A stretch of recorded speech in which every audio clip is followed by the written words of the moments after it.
Hello guys, তো দেখেন গরমের সময় আমরা সুন্দর একটা আমের রেসিপি নিয়ে চলে আসলাম। এই গরমের সময় একটু টক আম ঝালা খেলে একটু শরীরটা সুস্থ লাগে, তো আমরা সেই জন্য আমরা আম ঝালা করতেছি। তো আম ঝালা করার জন্য এইরকম করে আমরা পুরো আমটা ছিলে নেব বটি দিয়ে।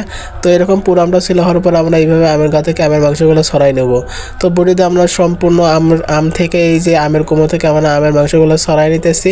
তো এমন করে আমের মাংসটা ছড়াই নেব। তো দেখেন এরকম করে ছড়ানো শেষ হলে আম ঝালা করার জন্য যে প্রয়োজনীয় জিনিসগুলো লাগে মরিচ, তো আমরা মরিচগুলো নিয়ে নিলাম। তো মরিচগুলো নেওয়ার পর পানির মধ্যে রাখবো ধোয়ার জন্য। যেহেতু আম ঝালার সময় লাল মরিচ মানে শুট মরিচ যেগুলোকে আমরা বলে, ওগুলো দ্বারা আমের ঝালানি স্বাদটা একটু বেশি হয়। তো যেহেতু আমি শুট মরিচটা খুঁজে পাইনি, তো কাঁচা মরিচ এইভাবে কাইটা দিতেছি।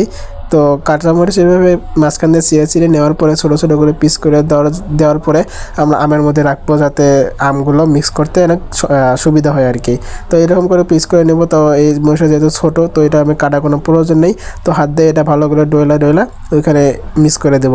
তো এখন মিক্স করার পর এখন যে প্রয়োজনীয় জিনিস হলুদ, তো যেহেতু আমাদের পাকা আম, তো বেশি হলুদ দেওয়ার প্রয়োজন নেই। তো সামান্য পরিমাণ প্রয়োজন মতো একটু হলুদ দেব। হলুদ দেওয়ার পর প্রয়োজন মতো যতটুকু লবণ লাগে, তো ওই পরিমাণ লবণ দেবো, ঠিক আছে।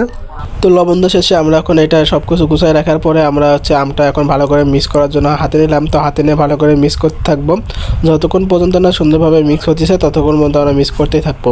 তো দেখেন মিক্স করা শেষে এখন টেস্ট করবার পালা। তো দেখবো এখন আম ঝালাটা কেমন হয়েছে।